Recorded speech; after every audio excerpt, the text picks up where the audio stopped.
Welcome to my very first YouTube video ever. Hi, I'm Lana, and today we are going to be talking about my journey through the process of bankruptcy. This is my first time filming a YouTube video, so it might be a little bit clunky, but if there's one thing about me, I'm just going to get started before I have things figured out. I'm a firm believer that we should have messy starts, and allowing others to see us trying and allowing others to see us work through the process is a beautiful thing. So I am still trying to figure out where I'm supposed to look, so my eyes look straight on camera, and I have no idea how I'm going to edit this.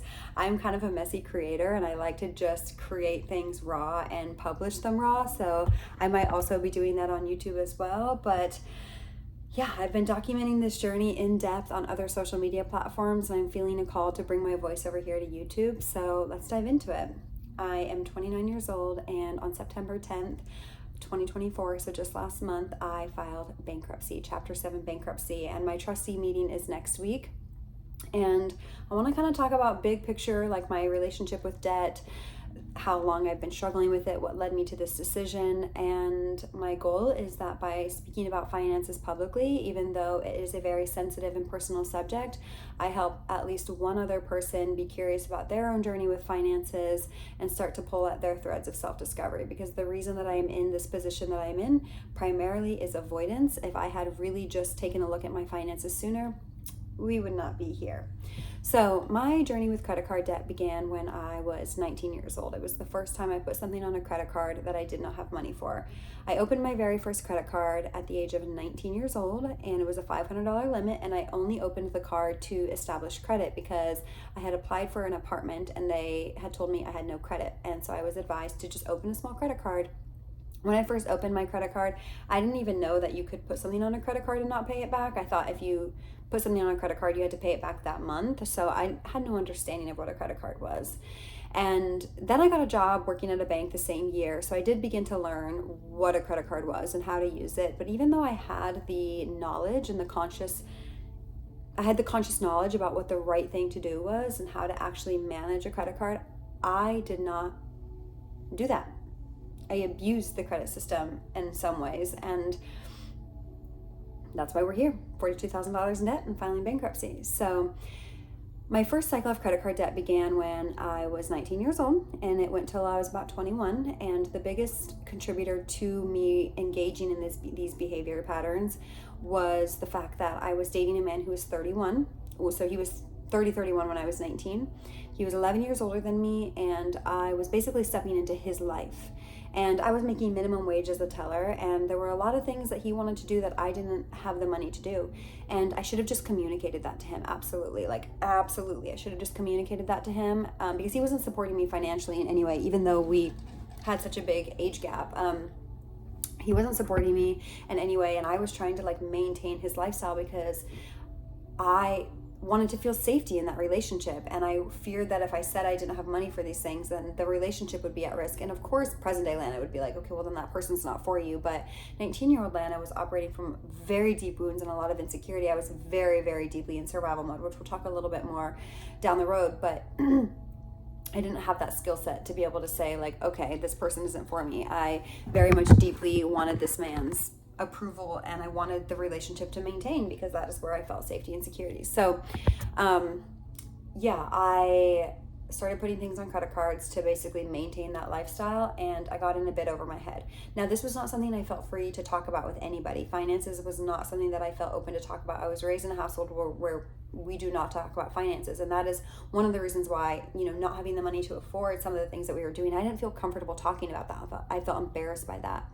So a little bit of my backstory: I grew up in a household with a lot of financial instability. I grew up in a religious upbringing where the mother stays home and the father is the provider. And my parents had 7 kids back to back to back. We're all within about 9.5 years. And my father was not a good provider. Actually, my mom worked a good chunk of their marriage, on the weekends and on the side, to help support our family because my father was silently battling an addiction. We found out when I was 14 years old that he was an addict, and so it makes sense that he struggled to provide because when you're an addict, your addiction takes the front seat.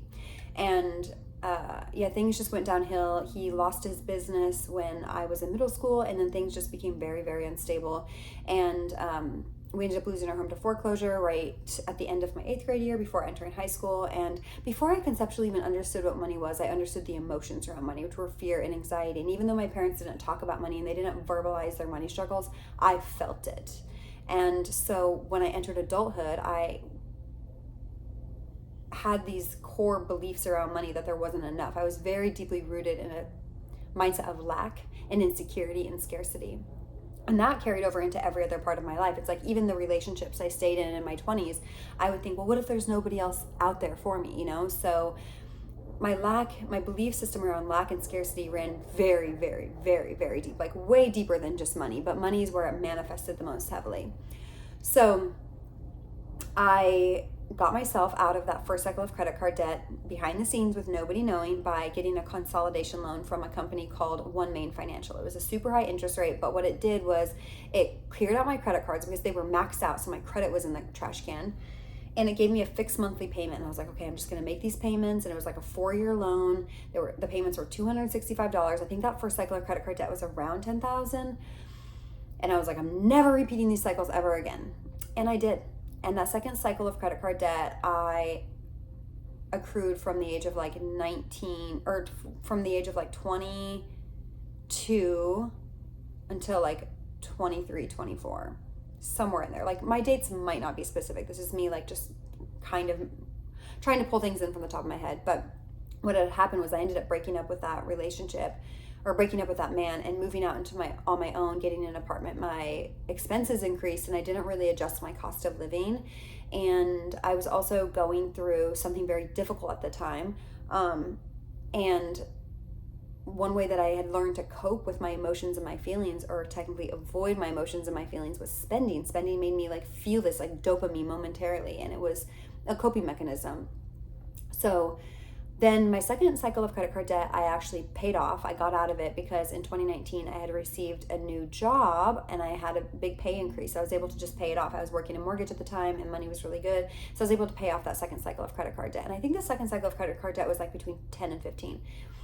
And then I paid it off and I was like, never doing that again. But I wasn't examining like what was actually happening at a core level that was allowing me to engage in behaviors like that. So I never was taking a look at my identity, taking a look at my subconscious mind to figure out why was I engaging in these behavior patterns. I just continued to do it. You know what I mean? I kept thinking like if I just work hard enough, then it'll go away. The third cycle of credit card debt began in 2020. That was when COVID happened. We went into lockdown. I was now in this second relationship, which was worse than the first one. And I was isolated. We lived out in the country and I didn't really have friends or a support system at that point in time. So I was very isolated with this man, and it was a very toxic relationship, and I coped via spending. I also was like, I hated myself for staying in that relationship. I hated myself for not being strong enough to leave. I had really, really, really deep like self-hatred and a lot of shame that I was carrying. And so I also started spending money on like my physical appearance, like getting Botox, getting filler, dyeing my hair, like changing as much about my physical self as I could to see if that would help me feel better. And I was spending a lot of like these impulse purchases here, there, like $100 here, $100 there. It was a lot of online spending because we were at home doing nothing but sitting on our phones. And it was like this constant desire to feel better. I'd have these emotions arise, and instead of actually feeling the emotions, I would spend money and like get that dopamine hit momentarily, and that would make me feel better momentarily, although it didn't actually make me feel better at a subconscious level, because at a subconscious level, I understood that I was operating or participating in risk-based behavior, self-sabotaging behavior, and I knew that at a subconscious level, but I just couldn't like process that or deal with it, so I just continued to engage in these behavior patterns. And then as my debt began to accumulate, I felt so much embarrassment and shame around it, and that shame snowballed, which made me want to spend more. And yeah, it's just so interesting. Of all the things that I've gone through in my life, my finances were the part of myself that I kept the most deeply hidden. Like, they were the part of myself that I had the most guarded. And I've gone through a lot of things in my life that have cultivated shame for me. Last October, I think I had around, at this point, about $30,000 in debt. And there were other things that had contributed. Like I had bought a rental property in 2021, and my ex at the time, who was big into real estate, encouraged me to go into debt to remodel it. And I did. And then the property didn't end up being as fruitful as we wanted it to be. We ended up breaking up, and I ended up moving out. My cost of living increased again. I ended up purchasing a home, thinking that my sister was going to move into my home and help me rent it. And then the day of closing, she ended up not being able to move in because her addiction had really started to take hold of her. And so I was a little bit house poor. I didn't make the most responsible financial decisions, if I'm being honest. Like there's a lot of things happening here. It's very multi-layered, but like ultimately I take full accountability for all the ways that I contributed to this. And I think that's one of the reasons why my shame was so big, was because I consciously knew better, and then I did differently anyway. And anyways, so last October I got laid off, and I had already made plans to sell everything I own and start traveling full time, and I just knew I had to do that anyway, and I did it. And had I went and got another job and not started traveling, I might not be in $40,000 in debt, but I'd probably still be in the 30s, and I probably wouldn't have reached a breaking point. And so for that, I'm grateful, because I'm glad I got to a breaking point. I'm glad that my income changed so I could no longer just comfortably make the minimum payments, because for so long I've just been carrying this debt load, and I'm exhausted from carrying this debt load. I'm exhausted. So July of this year, I came home from traveling, and at that point I had burned through my savings, unemployment had run out. And then I had I was like in the high 30s, and then I ended up having a vet bill shortly after coming home that tipped me over the $40,000 marker. It's something about that $40,000 figure, just like, it did something for me internally. That was my breaking point. And I decided, okay, I got to face my finances for the first time. And what I did one day was I sat down, I put on my robe, I set up the most comfortable spot that I could. I had a candle going, I had frequencies playing, and I decided to honestly look at my finances, like write down all of my debt, write down what was in my checking, write down in my savings. And it was so uncomfortable, you guys. It was basically looking at 10 years of unavoided like mess. And at that point I was $42,000 in debt. I had no income. I didn't know how I was going to pay my August bills, and I just had to surrender it all to God. And I basically just asked God, like, I want you to show me the quickest and easiest path out of here. And I never ever was considering bankruptcy, because bankruptcy was something that felt so overwhelming, like way off limits, like that's never going to happen. And I knew by the end of the year the debt was going to be paid. So about 3 weeks later, I was sitting in a state of meditation, sitting in a state of prayer, and the idea of bankruptcy came to me, came from my higher power, came from what I view as God. And I was like, okay, this is scary. It took me about 2 days to get my body in a position that felt safe enough to make those calls. And once I spoke to the bankruptcy attorneys, the first one I spoke to, I was like, I know this is the right decision. And it was one of my greatest fears in life. I mean, I'd been carrying debt for 10 years, and the idea of bankruptcy was always looming in the back of my mind, but it was like, it's never an option that's completely off limits, because I had so much shame, and I believed the stigma so deeply.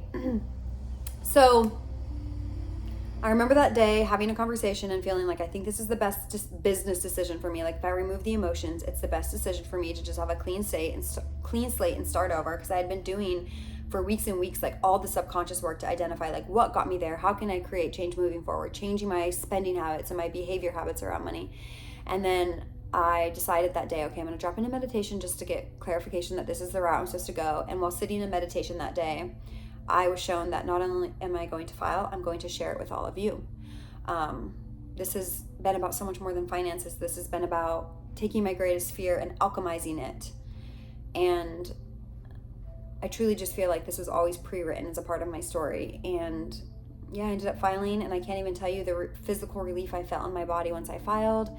And my 341, my trustee meeting is next week, and we are ready for a fresh start. And there's so many different complexities of this experience that I could talk about. There's so many layers that contributed to my spending habits, what allowed me to continue to engage in these behavior patterns. Like, there's so much here. It's so complex and so messy, and felt so overwhelming for so long. And my purpose of sharing this with all of you is to say that if your finances are overwhelming, if they feel scary, the first step is just awareness. It's being very honest with yourself about where you're at, and then putting down the shovel. I'm here to tell you that if you are experiencing shame around your finances, if you're carrying debt, you are not alone. You are not alone. And I hope that by beginning this conversation and by talking about the fact that I'm sharing bankruptcy, I can empower a lot of you to make informed decisions for yourself when it comes to your finances. But you are worthy of a life where you are not carrying this energetic load around. And yeah, for my first video, 15 minutes, we're gonna leave it there. Any questions that you have, answer or put them below, and I will do more follow-up videos where we can dive into specific components of this journey. And thank you for sitting in this conversation with me, and I love you guys so much.